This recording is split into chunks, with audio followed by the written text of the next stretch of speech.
welcome to TRIVI-yeah! I am your host, Dean Felix.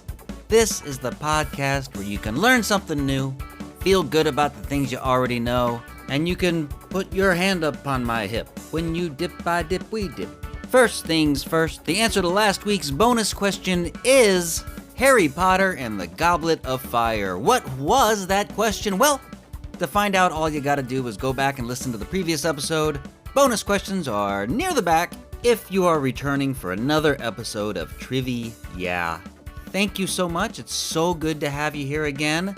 If this is your very first episode, wow! Fantastic stuff. You are off to an excellent start. Let me quickly explain what you're about to hear. 10 multiple choice questions coming your way as we travel down that rabbit hole of trivia knowledge. Now, what does that mean exactly? Well, it means that here on TRIVI-yeah, each question leads to the question that follows. It doesn't really have any bearing on how you play the game, just thought you should know. None of these questions were pulled from any old trivia board games, nor were they written by AI. Oh no, they were each written and researched by me, available for you for the low cost of free. All I ask in return is this.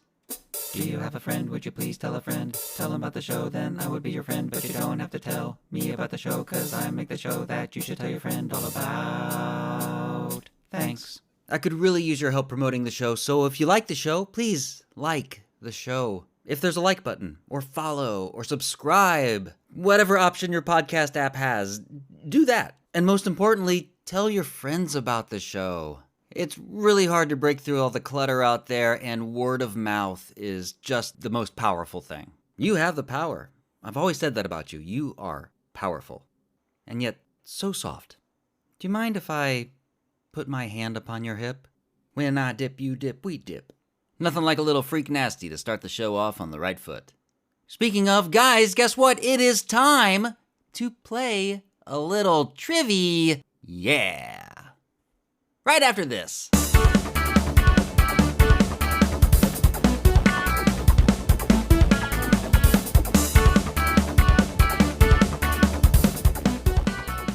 Welcome back to TRIVI-yeah. I'm Dean Felix. The urge to doomscroll really took hold of me this week. The awful news in the world was particularly awful, and the predictably awful responses from awful people were particularly predictably awful as well. And I could not get enough of it. Just slathered myself with righteous, impotent rage for days like I was Baron Harkonnen marinating in a bath of bubbling mud. But unlike the Baron, I couldn't just float away from the goo. I had to drag my bloated pale carcass out of the ichor and force myself to do something else. I did some work, played some Hades 2, did a little more work, played a little more Hades 2 until I hurt my thumb, and then a little more work. Not paid work, mind you, but work that hopefully will convince others that I deserve to be paid for my work. Let's hope it works out. Once I finished my unpaid work, more Hades 2 was not an option because of my thumb. And the temptation to dive back into that filth and start doom-scrolling again was very strong. Fortunately, then I noticed that a movie I wanted to see was available on Prime. The Naked Gun, the new one with Liam Neeson. So I watched that instead, and listener, let me tell you, I laughed and laughed like I haven't laughed in months. Just me, here alone, watching a movie on my monitor, nursing my injured thumb, and in tears from laughing so hard. Rewinding parts to watch them over and over again, pausing it, taking pictures of the frames with my phone. It felt so good. Maybe you were smart enough to see it in theaters, or you've already seen it on Prime, but if you haven't seen this movie, I cannot recommend it more. I haven't seen a comedy that actually hit home, and honestly, I can't even remember the last one. At least not a movie. The Naked Gun, this new one, was written and directed by Akiva Schaffer, who you might know from The Lonely Island, the musical comedy trio featuring Andy Samberg. Akiva gets it. He just does. I'll watch anything he makes. Okay, wow. I'm on IMDb, and this movie only has a 6.4 out of 10? What is wrong with people? That score is criminally low. Hey, if you watch this movie and you don't like it, take my advice. Keep that to yourself. Why would you out yourself as having a bad sense of humor? Like Marios Soterios-221-607781, whose review reads, "Not a single laugh The movie was not funny, and it should have been a straight-to-DVD movie. Embarrassing stuff, Mario Soterios-221-607781. Let's hope that's a fake name. And you didn't just bring shame upon your parents, Mr. and Mrs.-607781, with that horrible review. That is the kind of opinion that should be buried deep in a bathtub of bubbling mud. Oh, great. Now I'm doom-scrolling IMDb. I will never escape. Of course, you are entitled to your own opinions. But some opinions are just wrong. Awful opinions from awful people, they are wrong. Here on TRIVI-yeah, there is always a correct answer, and I will always give it to you. And the first correct answer in this episode is, the Naked Gun is funny. It's time for question one. Time for question one. It's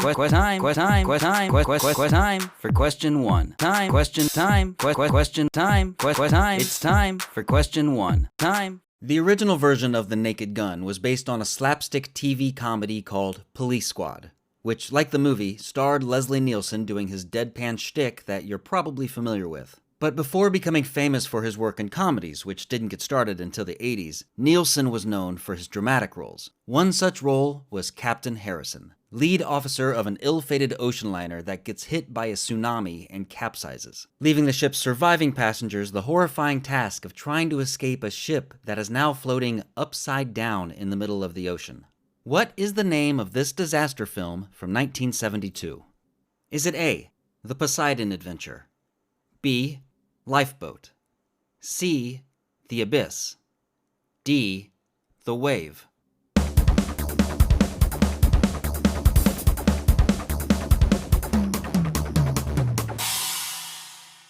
The answer is A, The Poseidon Adventure. A loose remake of the film, simply called Poseidon, came out in 2006, and it shares something in common with the new Naked Gun film. Both movies feature music from Fergie, who had a solo career and also sang with Black Eyed Peas. Fergie also acted in the 2006 disaster film Poseidon. She played the tsunami. Oh, no, wait. Oh, no, she played a singer on the boat. Easy mistake. No need for excitement or hullabaloo. It's just question two. Poseidon is the ancient Greek god of the sea and storms and earthquakes and also horses for some reason. In Homer's Odyssey, Odysseus gets on Poseidon's bad side by blinding his son, the Cyclops Polyphemus. Poseidon didn't believe in an eye for an eye. No, he believed in an eye for all your ships and a bunch of your friends. You see, Poseidon loved his one-eyed son, despite naming him Polyphemus. But he didn't learn how to love from his own father, considering his dad ate him and 4 of his siblings soon after they were all born. Sure, he regurgitated them later, but it's hard to regain your kids' trust once you eat them. What ancient Greek titan with a strong appetite for family was the father of Poseidon? A, Hades, B, Cronus, C, Zeus, D, Hesiod.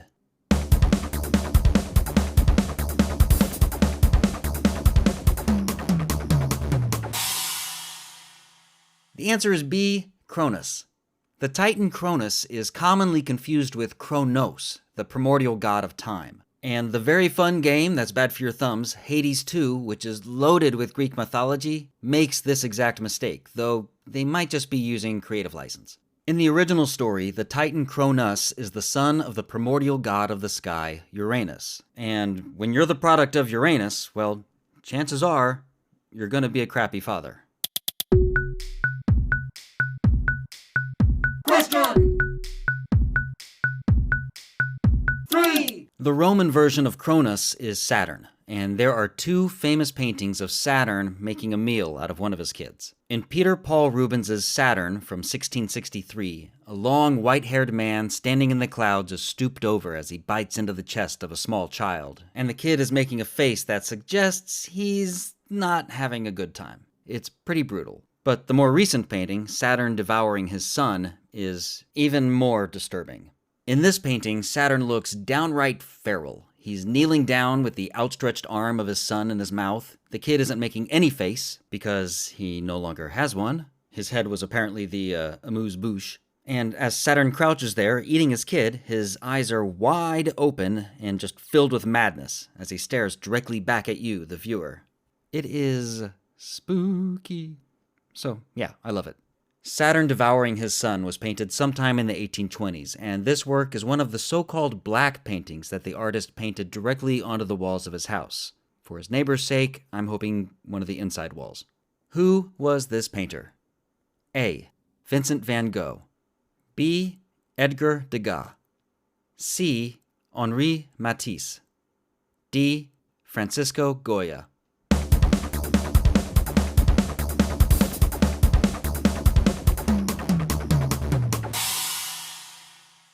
The answer is D. Francisco Goya. As the story goes, Saturn ate his children in a desperate attempt to keep a prophecy that they would overthrow him from coming true. And in Goya's version, this desperation really comes through. Saturn looks like he just froze as if the viewer walked in on him in the middle of this shameful act. And even worse, moments earlier, he had dropped that kid onto the dirty floor, but picked him up and ate him anyway. Why are we here? Where are we going? Who is behind all of this? What should I get for lunch? What is this question for? If it's Goya, it has to be good. That slogan for Goya Foods was written in English and Spanish as it accompanied a smiling picture of Ivanka Trump holding a can of their black beans in a tweet from 2020. She posted it in support of the company while they were facing calls for a boycott after their CEO praised her father, President Trump, for whom she was an official advisor during his first term. Her tweet was a clear violation of federal ethics rules prohibiting federal employees from endorsing any product, service, or enterprise. And these rules exist to prevent the appearance that the government's endorsement is for sale. But since this was, and now is again, the Trump administration, nothing came of it. Instead, President Trump doubled down by posting his own photo, giving 2 thumbs up while seated behind an assortment of Goya products displayed on his desk in the Oval Office. Whatever, it's just beans. It's not like they gifted him a luxury jet or anything. Oh man, could you imagine if that happened? By the way, what is the name for the president's desk in the Oval Office? A. The Resolute Desk. B. The First Desk. C. The Lincoln Desk. D. The Declaration Desk.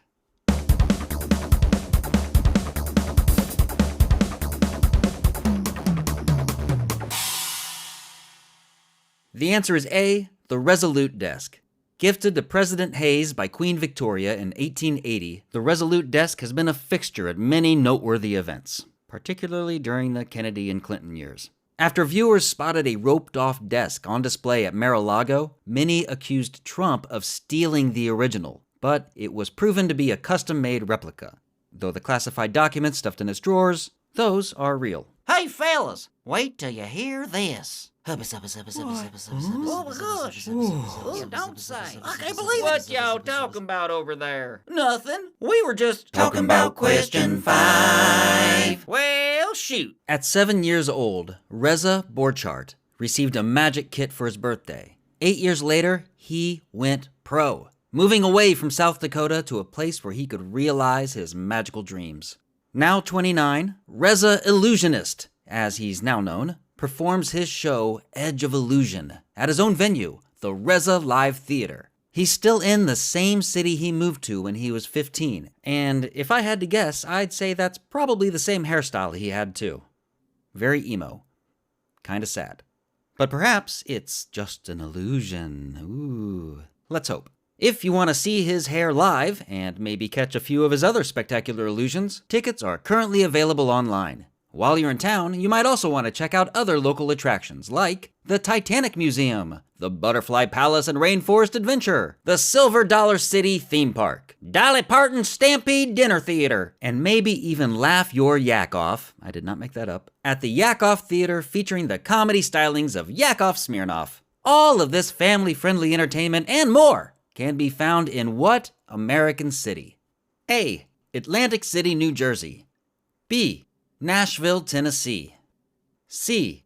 Reno, Nevada. Or D. Branson, Missouri.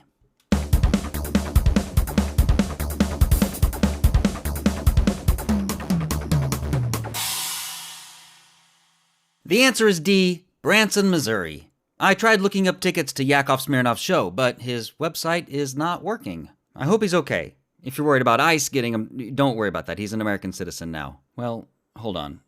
Worry less, I guess. Oh, here's my Yakov Smirnoff impression that you didn't ask for, and I probably should not do. I'm so happy to be an American citizen now because if I was not, they would send ICE to come arrest me. In Soviet Russia, when they arrest you, they send you to ICE. In Siberia! Actually, Yakov barely even has a Russian accent anymore, but you know me. Any excuse to do mine. I'm not better than this. You should know that. I did a Uranus joke earlier. Oh, bro. Bro, this is 6, bro. Bro, did you make this? Oh, bro. Bro, this is so 6. Is this your question? Bro, this question is 6.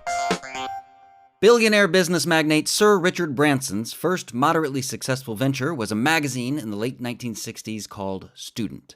His profits increased when he began to sell mail-order records from the magazine. Then he opened a brick-and-mortar record store, followed by a chain of them called Virgin Records, which later became Virgin Megastores. He also started a Virgin Records music label, and then took the next obvious step into air travel. In the 1980s, Virgin Atlantic Airline was conceived, immaculately. And after conquering the skies, Branson realized that maybe he skipped a step. So he came back down to Earth to create Virgin Rail Group and its passenger trains. Unsatisfied with his earthly ambitions, Branson then founded Virgin Galactic, which is focused on space tourism, though this venture is losing a lot of money. Not sure why.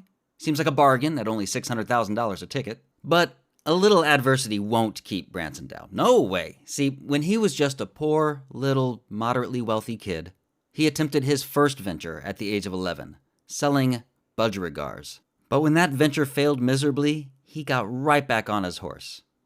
Did his family have horses? I don't know. Probably. Hey, here's your question. What are budgerigars? Are they A, trading cards of cricket players, B, candy bars, C, parakeets, D, coupon books?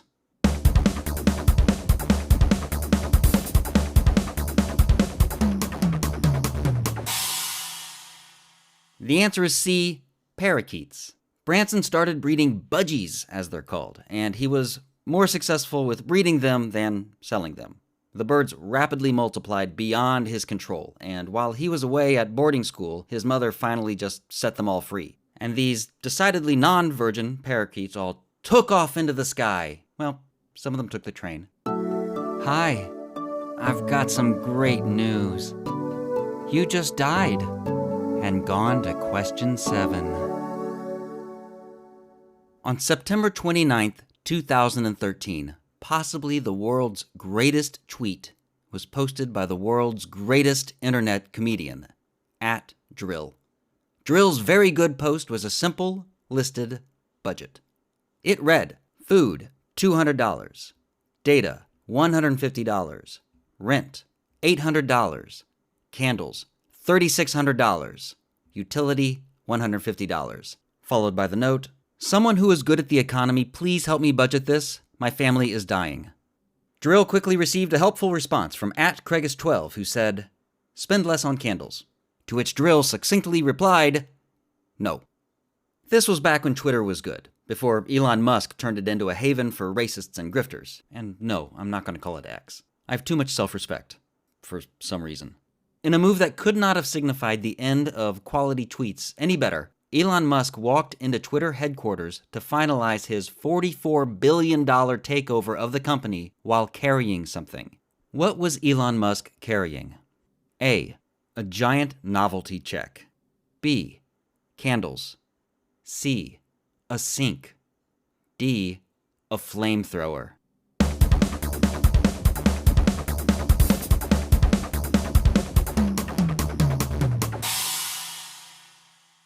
The answer is C, a sink. He was making a let that sink in joke. On its own, it was already a little on the nose. But he also tweeted a video of the moment, captioned, entering Twitter HQ. Let that sink in. Because you gotta explain your jokes. If you don't explain it, then somebody might not get it. And then how will they know you're super funny? Meanwhile, that's a $44 billion pun. Maybe spend less on puns. No? There we go. That's 20 points, plus I used all my tiles. That's another 50 for 70 points. It's not a word. Yes, it is. It's not a word. It is a word. I'll look it up. Okay. I'm looking it up. All right. I'll show you. I'll show you. You'll see. Oh my gosh, well, here it is. Look. To ask a lot of questions is to questionate. I told you. Sinkholes are depressions that form in the ground when something causes the surface layer to collapse. They might open into caves or expose an underground river below, and oftentimes both. Sinkholes are pretty cool, as long as one doesn't open up directly underneath you. I take that back. Actually, that is still pretty cool. One of the largest sinkholes on the planet is Sima Humboldt, and it's located on the top of a mountain. Pretty cool. This mountain is called Sarisarinyama Tepui, and a tepui is a type of flat-topped mountain. Sarisarinyama is unique because it is the only tepui with a forest fully covering the top of it. Sima Humboldt, the sinkhole at the top, is huge. 314 meters deep, that's over 1,000 feet, and 352 meters wide at the top, though it grows wider as it goes down. And there's also another giant sinkhole on top of the same mountain just 700 meters away. This one's called Sima Martel. At the bottom of both of these sinkholes are forests that are completely isolated.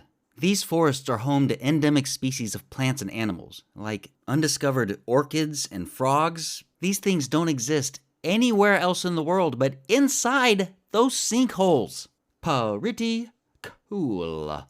Here's your question. In what country is Sarisarinyama Tepui and its massive sinkholes located? A. Laos.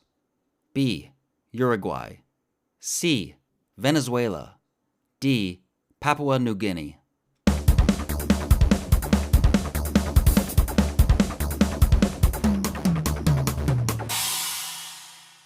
The answer is C. Venezuela. Venezuela is a land of many treasures. Some of them are hidden away in the bottom of sinkholes, and others have more hands on them than what is ideal. The country has the largest oil reserves in the world, along with a lot of natural gas, coal, diamonds, rare earth elements, etc. And the nation's innate wealth is one of the main reasons for its political turmoil. It's like Biggie Smalls always said, mo natural resources, mo problems. The hardest part about being a trivia podcast host isn't coming up with the interesting questions. It's staying hydrated.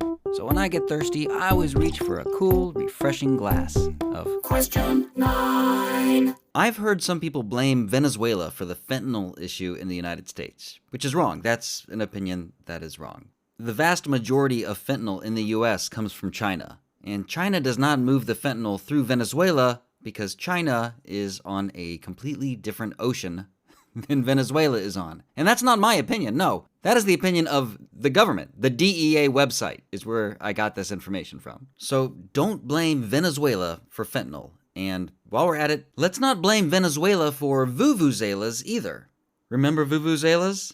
Hard to say, even harder to listen to. These horrible noisemakers are from South Africa.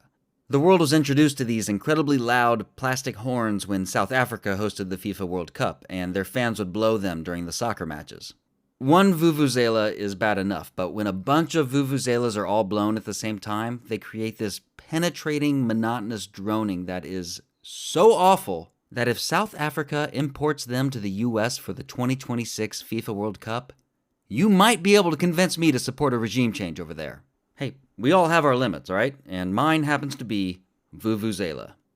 So what year did South Africa host the FIFA World Cup and unleash this auditory evil upon the world?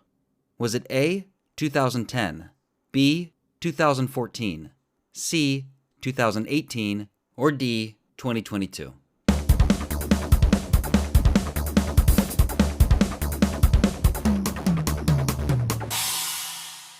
The answer is A, 2010. And yeah, I'm still not over it.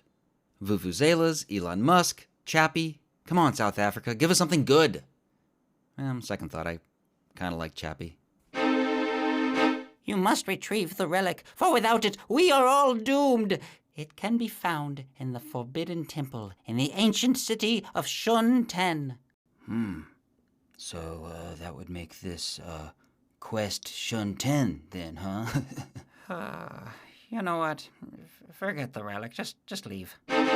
In January of 2010, the current tallest building in the world opened for business. The Burj Khalifa in Dubai has 163 floors and tops out at 2,722 feet, or almost 830 meters. That's over half a mile high. It's so high that if you live above the 80th floor and are observing Ramadan, you have to wait an extra 2 minutes to break your fast, because that's how much longer it takes the sun to set when you're at that height.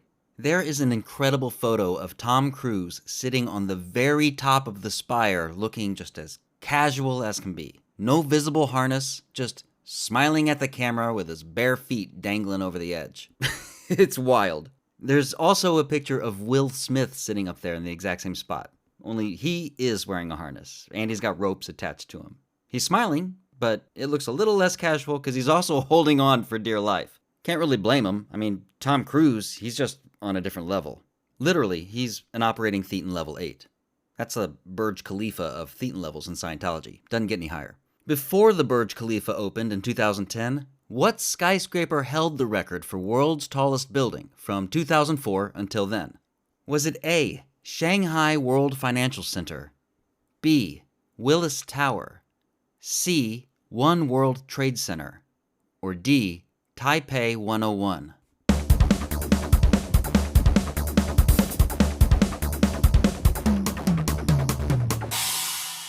The answer is D, Taipei 101.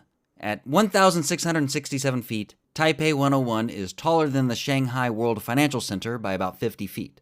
Willis Tower, formerly the Sears Tower, had the record from 1974 to 98 at 1,450 feet. And the One World Trade Center is taller than all of those buildings, but it did not exist until 2014. You will never see a picture of me sitting atop any of these buildings. No, I would rather be hanging out with Fergie in an upside-down ship in the middle of the ocean than be up there. I like my elevation like I like my Thetan levels. Low. Just looking at this picture of Tom Cruise up there makes my stomach sink. If I lived way up in that skyscraper, I think I could easily wait the extra 2 minutes to break my Ramadan fast. Yeah, no problem. I mean, I might not even eat ever again. I couldn't even eat right now just thinking about it. Okay, I could probably eat one small child. As a treat. Maybe some beans. Oh, so I eat my kids. So what? I'm desperate. How else am I gonna afford all these candles? Bonus, bonus, bonus. Bonus, bonus, bonus. Bonus, bonus, bonus, bonus question time. So when Cronus was eating all of his kids, did he maybe mix in a vegetable here and there? Probably not. But he did eat his daughter, the goddess of agriculture, who presides over grains and other crops. So, I mean, it's better than a lot of people. That's your bonus question. Who is the Greek goddess of agriculture? As with every bonus question, there are no multiple choices. There is no countdown timer. If you don't already know the answer to this question, then feel free to go down your own rabbit hole of trivia knowledge, or you can join me for next episode where I will have that answer for you at the beginning of the show. And so concludes another episode of TRIVI-yeah. Thank you so much for listening. Please, if you haven't done it already, remember to like, subscribe, follow, rate 5 stars, leave a positive comment, tell your friends about the show, do all of those wonderful things that help this podcast continue to grow. If you would like to email the podcast, this is allowed. You can email the podcast at triviappodcast@gmail.com. Tell me what you think about the show. No one ever emails me, guys. Come on, I mean, why am I paying thousands of dollars a month for an email address? I know I shouldn't complain. I know I got a good deal. The guy who sold it to me said I was getting a great deal, so. And it's got all the bells and whistles. You can forward, you can CC, you can BCC. It's great. Thanks again for listening. New episodes come out every Tuesday morning-ish. This one came out on a Wednesday because, like we always say, circumstances, they do be extenuating. Everything you've heard, including all the music and interludes, was written and produced by me. I am, of course, your host, Dean Felix. Be best, everyone. I hope to see you back here next episode. And please remember that TRIVI-yeah is a quality yarn production.